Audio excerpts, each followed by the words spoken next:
Trevor, you're the villain here, and you need to start acting like it.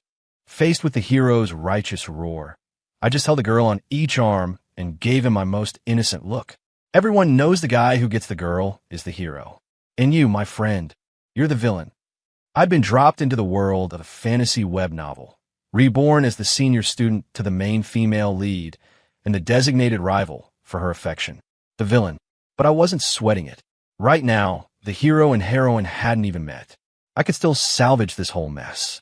All I had to do was steer clear of the main girl, Vanessa, avoid picking a fight with the hero, and I could probably keep my head attached to my shoulders. So, the plan was simple. Keep my distance from Vanessa. I couldn't let a single rumor about us being friendly reach the hero's ears. The guy I'd replaced, the original Ethan Ford, was a total simp. He'd practically lived to chase after Vanessa, showering her with attention. If I suddenly gave her the cold shoulder, would she feel the whiplash? Maybe even come looking for me? The thought was actually kind of amusing. I've never been a simp before, so I had no idea what that kind of reversal would feel like. Could be fun to find out, but I pushed that thought aside. For now, it was time to enter the rift. My eyes flickered over to where Vanessa stood a short distance away. Then I quickly looked away. The signal was given, and we all stepped through the shimmering portal. Inside the rift, Chloe was panicking. She glanced around the strange, shifting landscape, realizing that entry points were randomized. She was separated from Trevor. Her whole life at the Celestine Academy, she'd been ostracized and given cold looks because of her unstable ruin core. Trevor was the only one who told her to endure it, to just hold on. Hey, are you okay?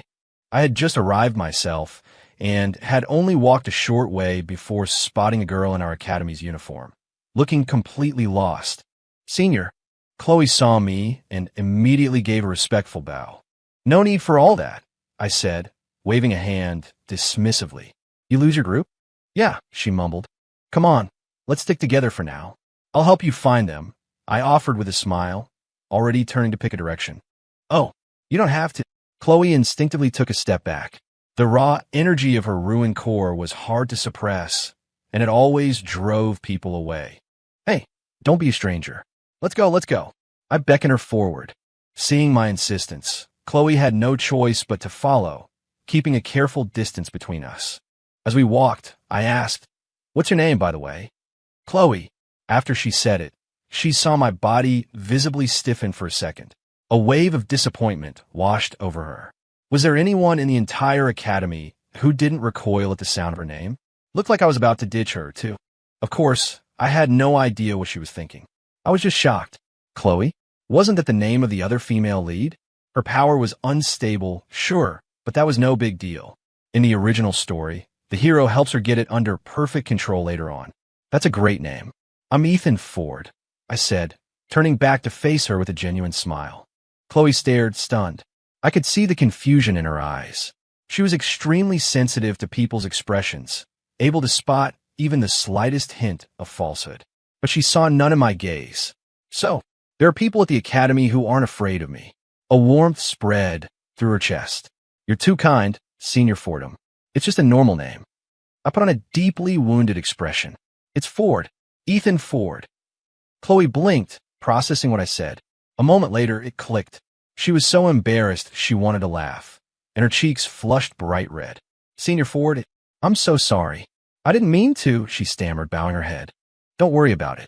Let's keep moving, I said with a wave, completely unbothered.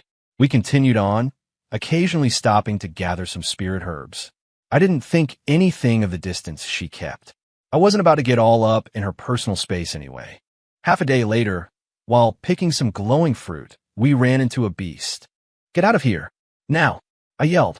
The pure terror on Chloe's face told me everything I needed to know. She was dead weight in a fight. What choice did I have? I had to hold it off so she could escape. A magic beast is naturally stronger than a cultivator of the same level. It usually takes 3 people to bring one down. Not only was I alone, but I had to protect a liability. I braced myself and blocked one of its attacks, but the force of the blow sent me flying right past Chloe, who was already running. Senior Ford, she cried, turning to help me up. You idiot, look out. I shouted, launching my sword through the air to try and intercept the beast's next attack. But I was too far away. The beast's claws lunged straight for Chloe. She spun around just in time to see them filling her vision. Her eyes went wide. In that moment of crisis, the energy inside her she fought so hard to contain finally erupted. Boom! The energy detonated on contact with the air, creating a shockwave that flattened everything around us. I was caught in the blast and thrown like a rag doll.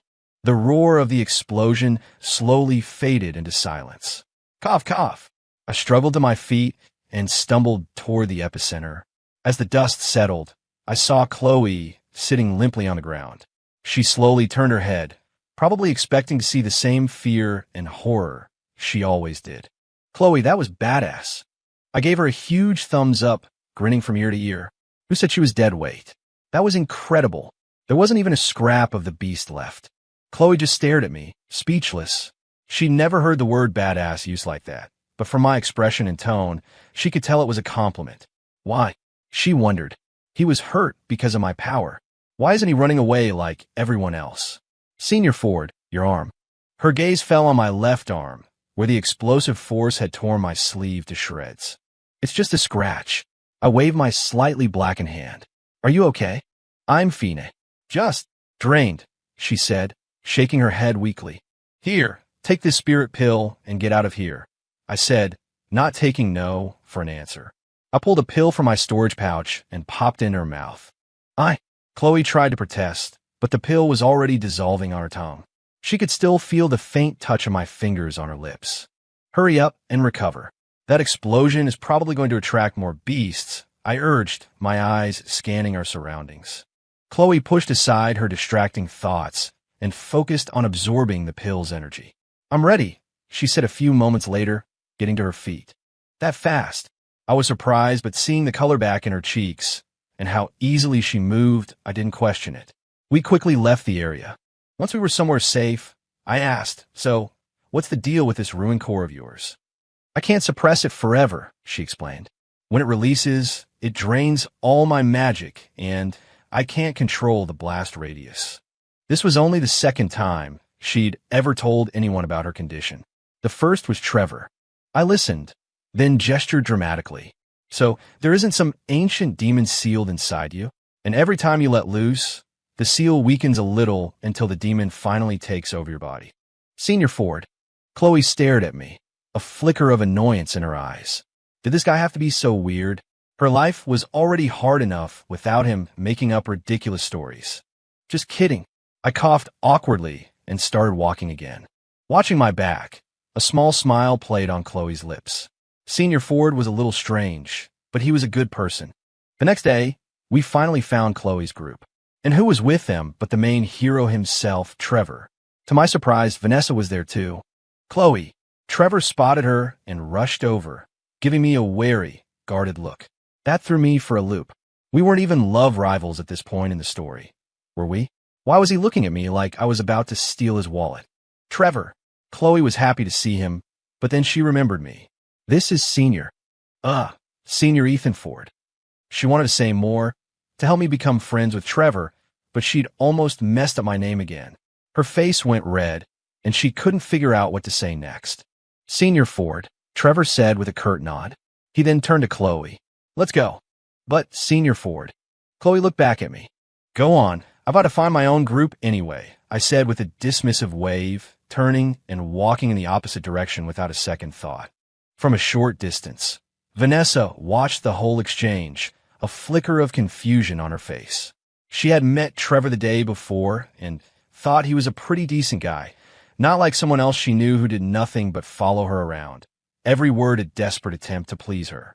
But now, seeing Trevor fawning over another girl, how was he any different from that someone else? Wait a minute, that someone else clearly saw her just now. Why didn't he come over like he always did? Why did he just turn and leave? It suddenly dawned on Vanessa. Shouldn't Ethan have been begging to team up with me before we even entered the rift? She murmured to herself. Vanessa, this is Chloe, a junior from my peak, Trevor said, leading the girl over. The two people standing next to Vanessa visibly tensed at the name and took a subtle step back. Even Vanessa herself frowned slightly. Chloe saw it all. Her heart sank, and she lowered her head. So it's true. Not everyone is like Trevor. And Senior Ford. She silently cursed Trevor for bringing her over, but she knew he meant well, that he just wanted her to make more friends. The expedition in the Rift was scheduled to last 10 days. I spent the whole time alone, playing it safe. I'd rather find fewer resources than risk my neck. As for finding my own companions. What companions? The original Ethan was so obsessed with Vanessa that he was lucky he wasn't a total laughingstock. He didn't have any friends. Finally, the 10 days were up, and we were all teleported out. I scanned the crowd and saw Chloe not too far away. I gave her a small nod. She nodded back, and some of the gloom in her heart seemed to lift. Had she just made a real friend? Trevor noticed the exchange. He frowned and leaned in to whisper to her, "You should stay away from Ethan Ford. He has a bad reputation. He's definitely after something." "No, he's not. Senior Ford is a good person," Chloe insisted, looking Trevor straight in the eye. Trevor was taken aback by her firm tone. "I know you want to make friends," he said, softening his voice. "Just hold on a little longer. I promise I'll find a way to help you." "Okay," Chloe mumbled, looking down, her thoughts unreadable. After returning to the academy, I went straight into seclusion to cultivate. I'd finally made it to a world of magic. I was going to enjoy the feeling of getting stronger. 3 days later. That feels amazing. I stretched, emerging from my meditative state. Too bad I'd already used up all my cultivation resources, or I would have stayed in there until the end of time, or at least until the main characters left town. Now what? I stroked my chin, digging through the original Ethan's memories. 2 options came to mind. First, take on missions to earn spirit stones. Second, go beg my master. Was that even a choice? I walked right out the door and headed for the grand hall at the top of Jade Peak. Inside the hall, I struck a pose. "Master, it is I, Ethan Ford. Spare a few spirit stones for your favorite disciple." I held out a hand, practically screaming freeloader. And then, I was outside, rubbing my sore backside. Once I was a safe distance away, I couldn't help but mutter, "My master's gorgeous, but man, she's got a temper. Can't even take a joke. No wonder she's single." Halfway through my sentence, a terrifying aura washed over me from behind. My eyes widened in panic and I bolted. A moment later, a stunningly beautiful figure appeared at the entrance to the hall. She shook her head softly. That troublesome disciple. He never used to be this flippant. "Still," she murmured, "as long as he's focused on his training, I suppose I can let it slide." I clutched the storage pouch in my hand, my heart soaring. My master really was the best. She was so generous. The spirit stones inside were enough to buy pills to get me to the late gold rank. I had been curious to see if Vanessa would come looking for me out of frustration, but now, who cares? Women would only slow down my cultivation speed. The feeling of leveling up was just too damn good. As I was heading down the mountain toward the main spire to buy my pills, I happened to run into Chloe. "Hey, Chloe." I started to greet her with a smile, but stopped short. The volatile energy around her was dangerously unstable, and she looked pale. "Senior Ford." Chloe forced a weak smile. "What's wrong with you?" I'd planned to just say hi and leave, but seeing her like this, I had to walk over. "It's nothing. Senior Ford, you should stay away from me. It's too dangerous," she said, quickly backing away. I stopped in my tracks. "Tell me what's going on. Maybe I can help." "It's just, my cultivation level increased, and I'm having trouble controlling it." "I can handle it," she insisted, but even talking seemed to be a struggle. She was starting to pant heavily. My eyes widened. Was this the prelude to an explosion? I couldn't just leave her here. An idea sparked in my mind. I rushed forward, grabbed her arm through her sleeve, and started pulling her up the mountain. "Just hold on. Come with me." "Senior Ford." Chloe nearly lost control right then and there. I could feel the energy radiating from her getting more and more dangerous. We were still a good distance from my master's hall. I had no other choice. "Master!" I yelled at the top of my lungs. "Master, help! Senior Ford, run!" Chloe screamed, the energy inside her finally breaking free. Boom! A terrifying wave of power, even stronger than the one in the rift, swept across the mountainside. I felt the destructive force wash over me and thought my life was over. But as the blast hit, I felt no pain. When the energy dissipated, a sharp voice cut through the air. "You troublesome disciple, are you trying to blow up my entire peak?" Master Alara stood there, her face grim, watching me climb to my feet. Thank you for saving my life, master. I quickly bowed, then rushed over to Chloe. I casually pulled out another spirit pill and gave it to her. You okay?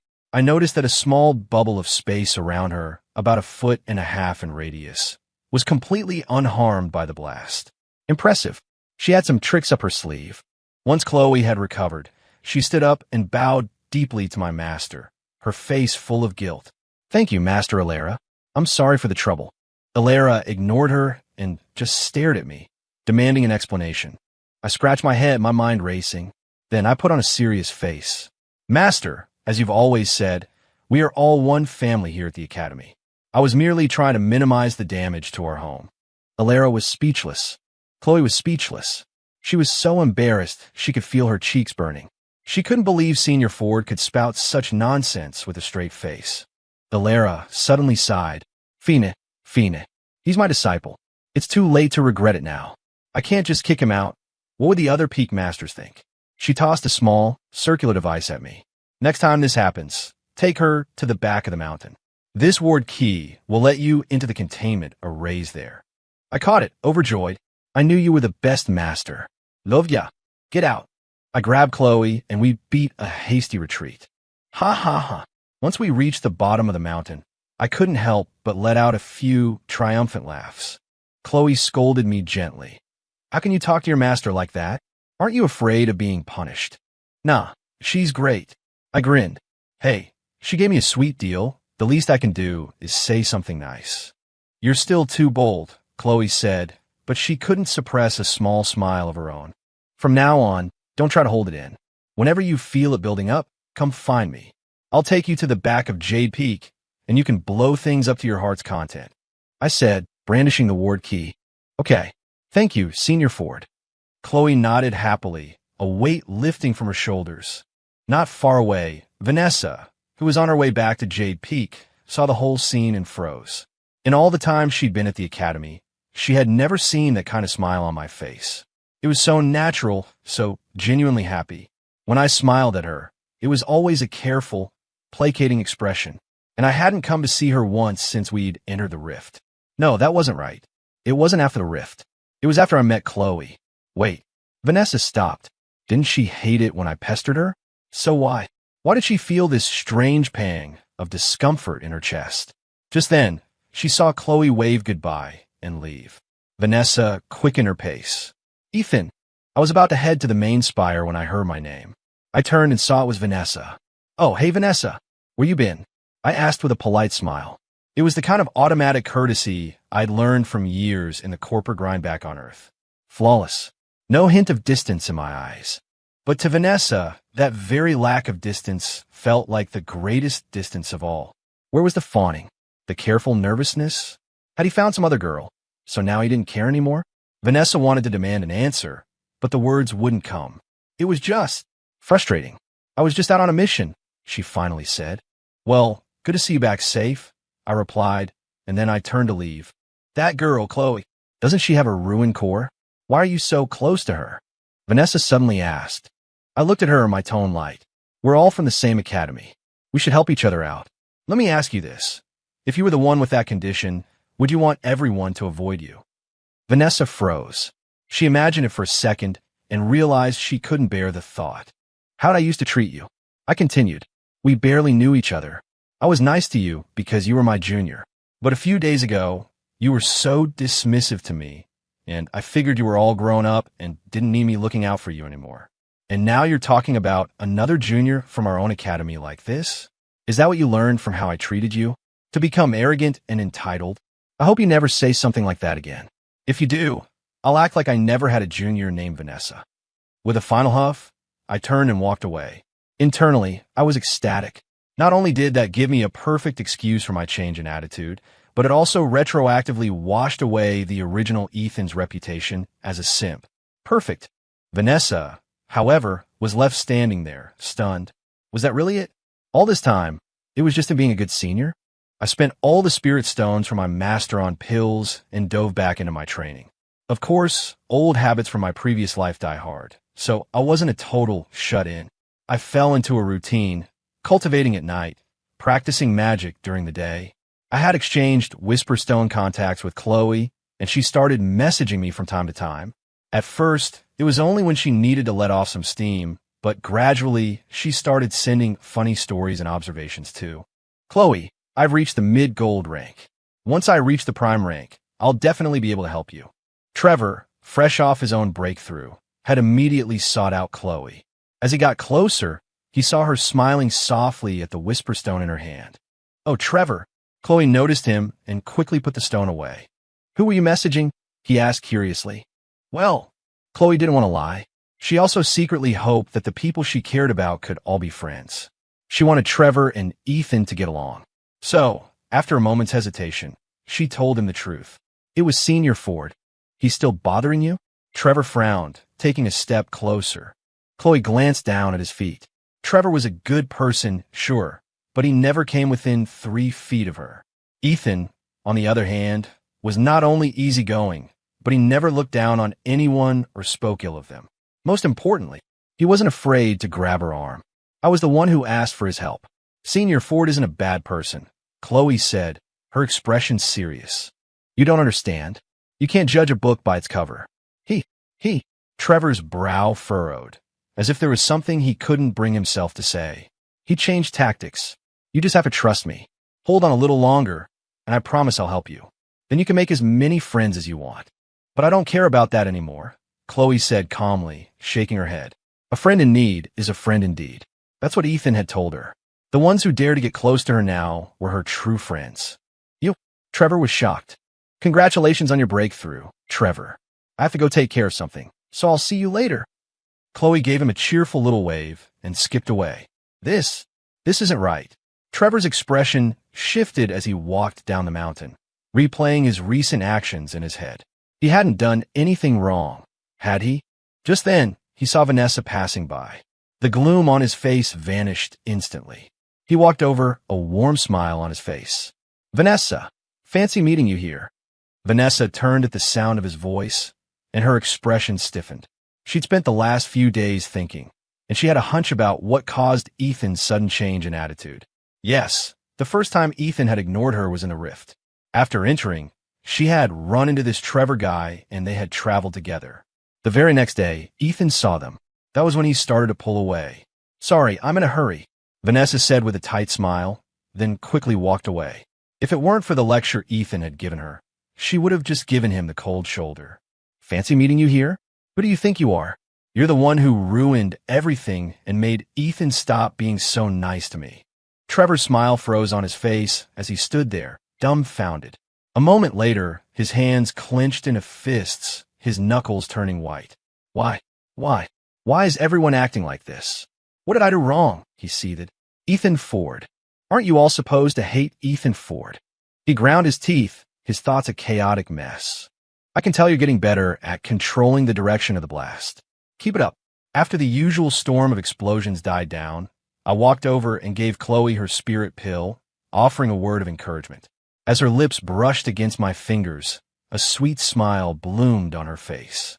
Trevor only ever told her to endure, to suppress her power, never caring how hard it was for her. Only Ethan praised her badass explosions and found a way for her to release them without having to hold back, even getting Master Lara to give them a safe place to do it. And yes, I had explained to her that badass was a compliment like awesome, but even better. Senior Ford, I made this for you. From scratch.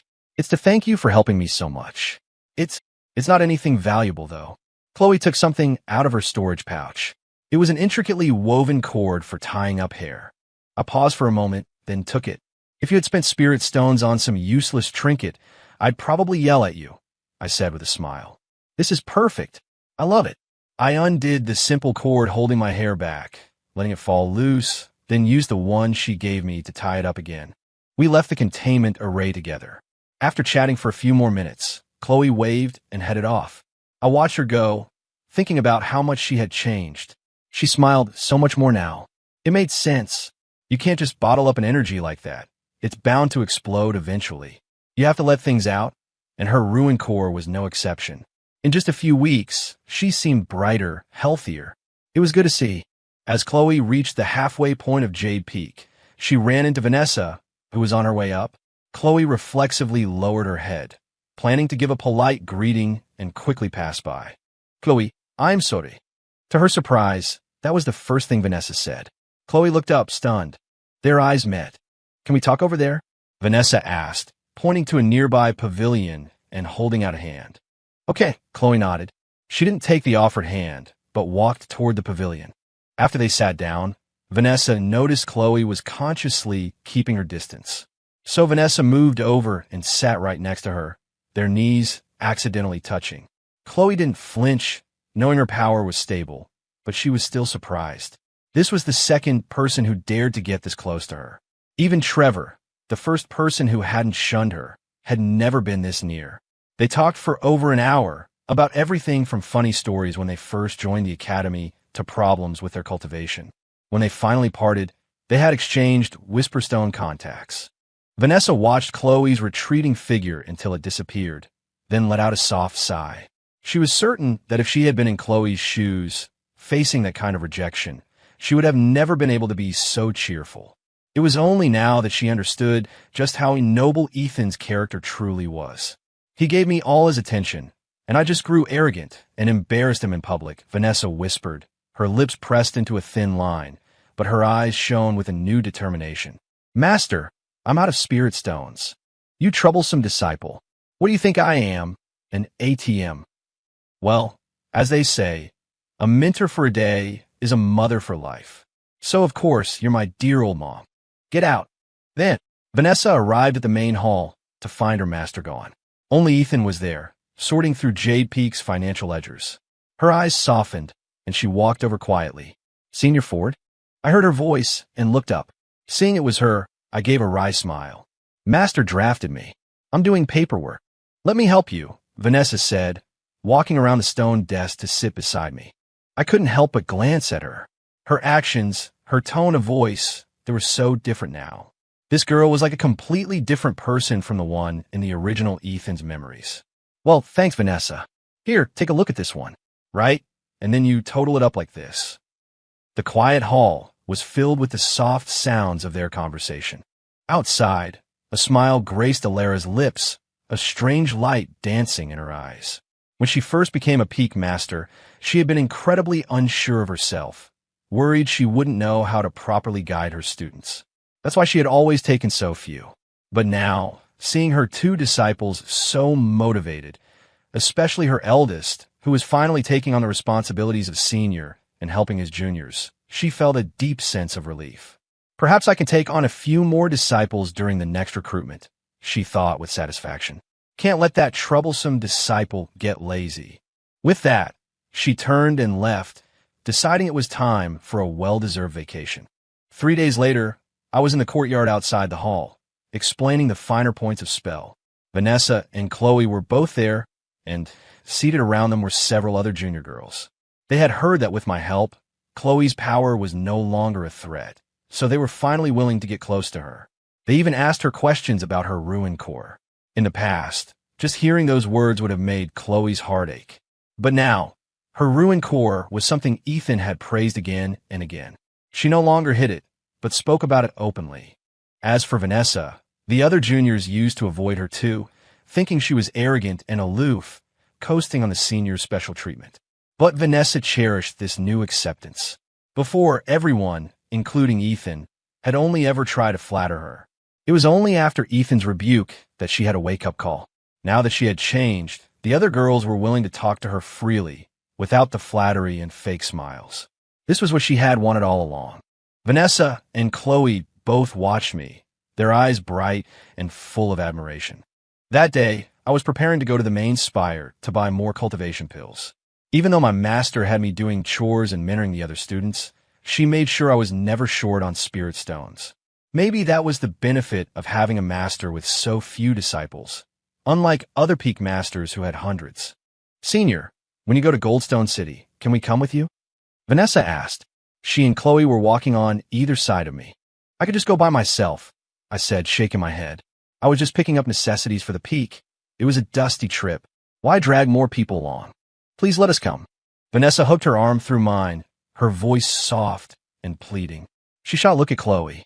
Chloe's cheeks turned pink with embarrassment, but seeing Vanessa's success, she took a deep breath and grabbed my other arm. "We want to go too," she said softly. Fine, fine. You can come, all right." I surrendered immediately. These two had been so well-behaved lately.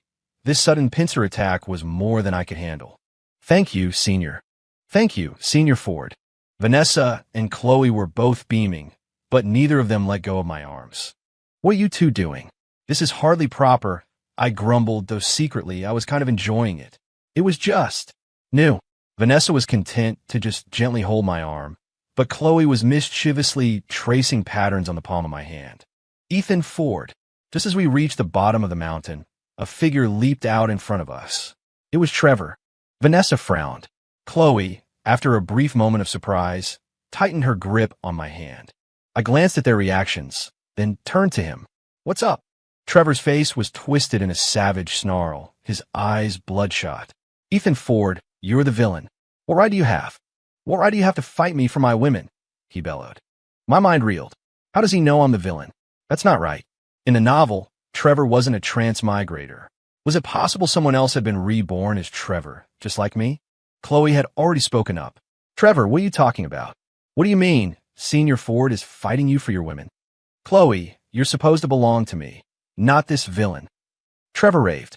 "And you, Vanessa, you belong to me too." Vanessa's face went cold. The man must have lost his mind to be spouting such nonsense. Chloe frowned. "What do you mean, belong to you? I've always thought of you as a brother. What's wrong with you?" Trevor's mind seemed to shatter. He stumbled back a step, gasping for air. Then his eyes locked onto me again. "Why? We switched places, but they still chose you. Are you using some kind of dark magic? It doesn't matter. As long as I kill you, they'll go back to normal." He lunged, his body a blur. The speed was incredible. He must have used some forbidden technique. He threw a palm strike straight at my head. "Look out." I shoved the two girls away and braced for the impact. But he was too fast. I was about to have my head turned into pulp. "Insolence," a sharp voice cried out. Splat. "System error. Host mission failed. Initiating host erasure. Returning to original world. No rewards will be granted." A loud ringing filled my ears, and the world spun before I blacked out.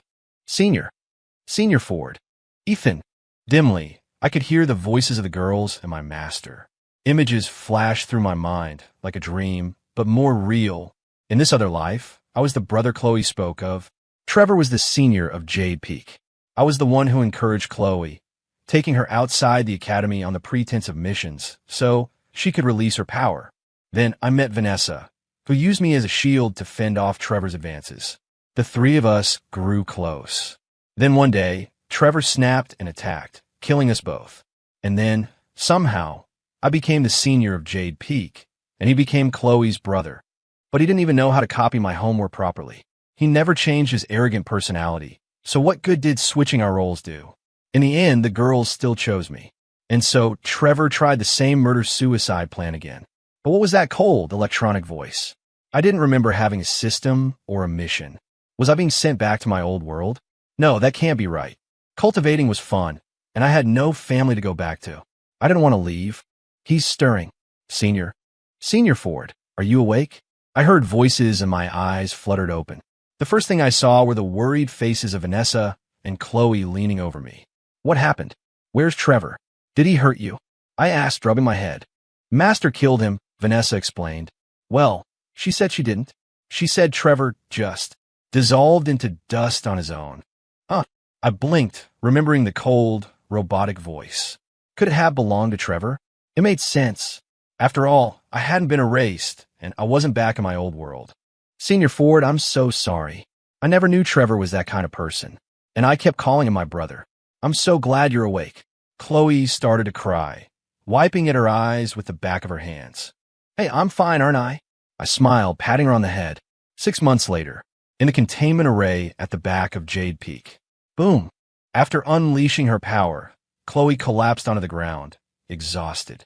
I immediately went over, pulling her into my arms and feeding her a pill. After that, I started to help her up to leave, but she tugged on my sleeve. "What's wrong?" I asked, confused. Chloe's face was bright red. Did you kiss Vanessa yesterday?" she asked, a hint of jealousy in her voice. I want one too." I was stunned for a second, then I couldn't help but laugh. I had no idea how those two had worked it out, but they'd apparently decided to split my days between them. Besides, I'd only kissed Vanessa when I thought no one was looking. How did this one find out? Whatever. I looked down at the beautiful girl in my arms, her eyes hopeful and shy, her lips trembling slightly. I leaned down and kissed her. Chloe let out a soft sound, her body going limp against mine. When we left the array, her face was still burning. We happened to run in my master, and Chloe got even more flustered, lowering her head so far her neck turned red. Master Alara watched us go, her expression unreadable.